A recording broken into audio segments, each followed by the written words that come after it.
Hey guys, Mapletail here.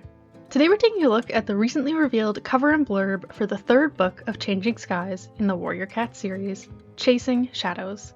So, spoiler warning for that arc as a whole. Let's get into it. Okay, not so recent.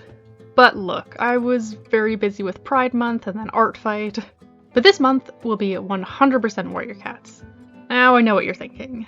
Mapletail, that does not look like Warriors art you're drawing. Okay, it's not.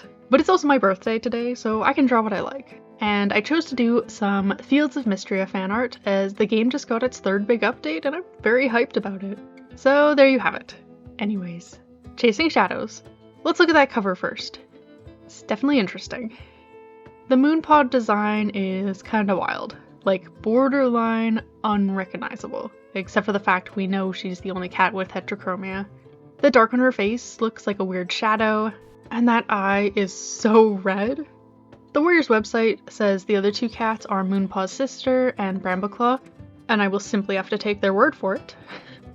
Not thrilled to have more focus on Brambleclaw, but here we are.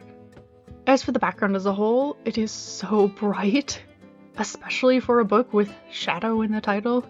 I know I rag on Warriors covers a lot, but this one feels like a special kind of unlikable to me. Let me know what you guys think though. Alright, let's give that blurb a read. An ominous prophecy continues to unsettle the clans, while two-leg construction disrupts their connection to the Moonpool and StarClan. Meanwhile, two cats, an elder and an apprentice, believe that only they can save the clans from certain destruction. Moonpaw finally confesses to her clanmates that her dead sister has been torturing her in her mind, and the clan rallies around her in support. But as Moonpaw grows closer to Goldenpaw, her sister's threats become more ominous, and even turn bloody. Moonpaw worries she's a danger to her entire clan. Would ThunderClan be better off without her? Tawnypelt is sure that the prophecy she received from Bluestar is a dire warning, and she believes that only the elders can see the clans through the oncoming danger.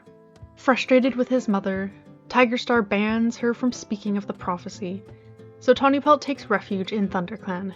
She begins to wonder if her true place is in the clan of her birth. Amidst all this, Starlingpaw grows bolder in his belief that he alone must save the clans. But can an apprentice really hold the key to their salvation? Wild. Like, actually a lot of interesting stuff in there. I'm glad to hear that Moonpaw confesses what she's been going through to ThunderClan and that they are supportive. Kind of surprising honestly, but I'm here for it. And it sounds like we'll be getting a Moonpaw x Goldenpaw romance, which I'm not sure how I feel about yet, but considering how much I've hated the past two arcs romances between Nightheart and Sunbeam, as well as Bristlefrost and Rootspring, being neutral on a romance is a big step up. And hey, maybe they'll just be friends. This is Warriors, so, you know, doubt it. I'm also very curious as to what exactly her sister does in the things become bloody reference there. Making me a little nervous. I'm already scared of her taking over Moonpaw's body and potentially killing one of her own clanmates. Maybe even Goldenpaw as he's referenced here. That would be horrible, but interesting at least. As for Tawnypelt, I am already prepping to be furious for her. Tigerstar has been a massive jerk to her for 2 books now. Okay, he's always a massive jerk, but you know what I mean? And it sounds like he takes it even further in Chasing Shadows.